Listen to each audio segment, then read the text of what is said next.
देता था before time morning talk. और मालूम है क्या, 5:30 बजे शांतिलाल जी कितने अर्ली इन द मॉर्निंग 5:30, और हॉल इतना खचाखच की जगह नहीं, अंधेरा जबरदस्त। और एक दिन तो ऐसा हुआ पंकज भाई, प्रवचन करने के लिए मैं तो राइट टाइम पे आता हूँ, लोग कभी फोर टाइम की जरूरत आते।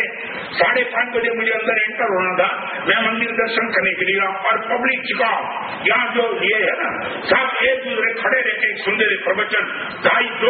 2 घंटा प्रवचन चलता था, और मैं मंदिर में दर्शन करने के लिए आया।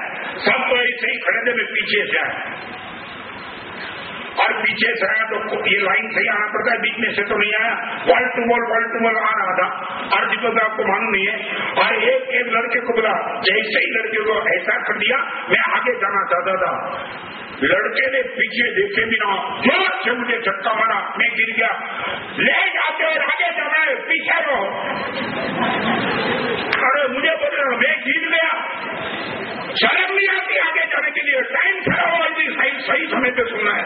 उसको मैंने बोल नहीं दिया, बस वो पीछे देखे बिना बोलते चला। शर्म नहीं आती, कोई शिस्त समझ चलिए। और प्रवचन में महाराज साहब शिस्त की बात करते, तुम सुनते हो कि नहीं?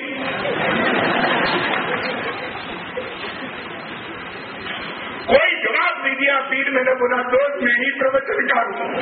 और देखा, महाराज साहब माफ करना मुझे, ये था साकार। और पंकज में वो कहना चाहता हूँ, गुरुदेव ने क्या क्या किया है मालूम है? वो टाइम रात को मैं थक जाता था, पानी की प्यास, नींद नहीं आती थी, और गला सूखता था बिल्कुल।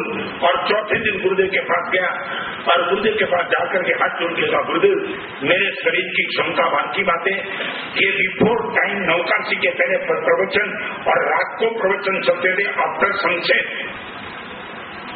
मेरे गले के बस में नहीं है। गुरुदेव मुझे माफ करो, आप किसी को बोलो, मुझे प्रवचन नहीं होगा। पंकज आपको मालूम है गुरुदेव का क्या जवाब था? गुरुदेव का ये जवाब था कि शर्म नहीं आती है ना बोलने में, सकल संघ की इतनी सेवा बिल्कुल फ्री में तू लेता है। आप समझ सकते हो गुरुदेव ने क्या कहा था? ये गोचरी, ये कपड़े, ये मकान, ये एक टैंक तुझे चाहिए। संसार में होता तो तुझे पता चलता कि कैसे संसार चलता है। आज एक साधु के कपड़े पहन के बैठा है, सारा समाज मेरी सेवा करता है, संघ इतनी पवित्रता से सेवा करता है। संघ का इतना सत्कार और सम्मान देने के बाद एक प्रवचन देने की बात आती है, बाफले की बात करता है। ये शर्म नहीं आती है तुझे बोलने में? तुझे ही प्रवचन करना, आपसे कभी बोलना मत, या ये प्रवचन का संघ की सेवा देने का तू बंद कर दे। हम कहता है आंख में से आंसू निकाले दे।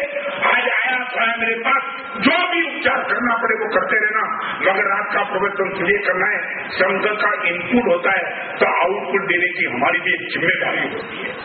यू कैन बिलीव इट, ये गुरुदेव से की चीज ने मुझे गायब करके भी मुझे ये सिखाया। आप समझ सकते हो मैं क्या कहना चाहता हूँ? मेरे पास ये प्रवचन करने का सुख था, मैंने शेयरिंग किया है, तो आज दिल्ली में भी एक नया माहौल बन चुका है। आपसे भी मैं विनती करता हूँ, आपके पास जो भी सुख है, जो भी अल्पकालीन सुख, साइकिल में 2 सवारी भी आप कैरियर पे किसी को बिठा के ले सकते हो, गाड़ी में बिठा सकते हो, या तो किसी वृद्ध पुरुष को रास्ता क्रॉस कराओ, वो भी एक शेयरिंग। एक बात बताऊं शांतिलाल जी, जाने की जल्दबाजी और वही टाइम कोई वृद्ध पुरुष रास्ता क्रॉस करना चाहता है और आपको उसको क्रॉस कराने में 5 मिनट जा सकती है।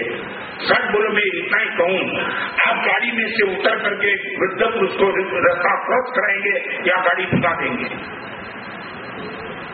क्या शायद क्या बराबर है गाड़ी? सच बोलो हम इतने निकम्मे बन गए। एक वृद्धावस्था मेरे जीवन में भी आएगी, कभी न कभी ये परिस्थिति अपनी भी आएगी। हम इतने भी शेयर नहीं करेंगे तो फिर हमारा कौन? 5 मिनट यदि लेट हो सकते तो एक बार वृद्ध पुरुष को रोड क्रॉस करा के निकले, उसमें दिक्कत क्या है? Number 1 sharing. नंबर 2 आपके परिवार से आपको जो भी संस्कार मिले उनकी केयर करते चलो। नंबर 1 शेयर करते चले, नंबर 2 केयर करते चलूंगा।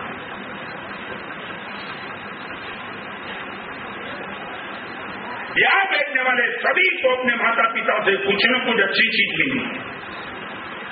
मैं पैसे की बात नहीं करता हूँ, कोई संस्कार हमें हरेक को अच्छे मिले, चाहे वो परमात्मा की भक्ति के हो, चाहे गुरु भक्ति को, चाहे अनाथ आश्रम, चाहे हॉस्पिटल, चाहे वृद्धाश्रम, कोई भी संस्कार आपको मिले, चाहे कितना भी जमानाबाद का माहौल चले, आप उसकी केयर करो, संभाल लो, बचा लो और पिताजी को प्रॉमिस दे दो, पिताजी आपने जो मुझे दिया है वो मैं बढ़ा नहीं पाया, मगर वो मैंने संभाल के तो रखा है। सच बताऊं, एक पवन चला है, हर पुरानी चीज को ऑर्थोडॉक्स कहने का, रूढ़िवादी कहने का एक स्वभाव बन चुका है। मैं आपसे पूछना चाहता हूं दीपक भाई, पिताजी से कुछ अच्छे संस्कार मिले हैं? विकास एज फॉर एग्जाम्पल हर एक के अलग हो सकते हैं, पंद्रह में मिले कुछ, क्या है? हाँ बराबर है। रात को पिताजी ने सिर्फ इतना ही कहा कि समय पे आ जाना, ये भी संस्कार है। सब लोगों को संस्कार हमारा है आज तक। हाँ, इसमें भी कॉम्प्रोमाइज होने लगा ना। सच बोलो, क्यों ना बोलो, चाहे कुछ भी काम और इतना बोलना, ये मेरी ताकत है, पिताजी ने विरासत में दी है। और एक बात पंकज मैं आपको बताना चाहता हूँ, पिताजी से विरासत में मिली हुई संपत्ति आप संभाल लेते हो, तो विरासत में मिले हुए संस्कार क्यों नहीं संभाल लेते हो? I would like to know. 5 lakh रुपया पिताजी दे जाते तो वो संभालने की जिम्मेदारी है, तो संस्कार देके गए वो संभालने की मन में भाव क्यों नहीं होते? सभी को मैं पूछना चाहता हूँ, हर एक को पिताजी से कुछ न कुछ विरासत, मेरे गुरुदेव से मुझे भी ये विरासत में मिला है बहुत कुछ। और पंकज में आपको मालूम है, मुझे मालूम नहीं, शांतिनाथ जी हमारे वहां कुछ ऐसा था, प्रकाश भाई हम गलत कुछ करते थे ना, मालूम, ये आपकी यहाँ परंपरा है कि नहीं मालूम नहीं, मगर जब हम गलत करते थे ना, तब लोग हमें टोर्चरिंग नहीं करते थे, हमें पिताजी का नाम देते थे, मालूम है क्या? समझे? हाँ, तेरे पिताजी कौन? ये डॉक्टर साहब निकलता था ना, क्या तेरे पिताजी कौन? हमें आरोपी के कटघरे में खड़े नहीं करते थे, पिताजी को बोलते थे तेरे पिताजी कौन?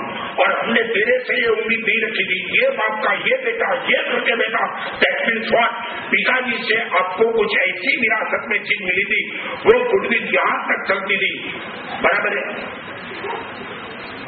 आज आपसे पूछना चाहता हूं, सच बोलो, ये कैरिंग है आपके पास? शेयरिंग बराबर कैरिंग है? क्या है? हर चीज में थोड़ा जोर से नहीं। एक छोटी सी बात बताई, समय पे आ जाना, ये पिताजी की विरासत थी। आज इनके मुझे बहुत कुछ था, बहुत कुछ इम्पोर्टेंट। और एक बात बता, सब बोलो इम्पोर्टेंट है ना, बहुत समझने का प्रयास मत करना। एक बात बता, सब बोलो, सभी की इम्पोर्टेंट क्या समझेगा तुम? किशोर भाई क्या बताओ? सच बताओ, डॉक्टर के बाद प्रिस्क्रिप्शन लिख के जाता है, सब बोलो वो सब चेक करता है। आप डॉक्टर को पूछते हो कि मेडिसिन में जो कुछ लिखा है सब मुझे पहले पक्का कर दो, फिर लूंगा। नहीं, सीधा ले लेते हो। किस लिए? वहां संता नहीं, किस पर? और पिताजी पर नहीं।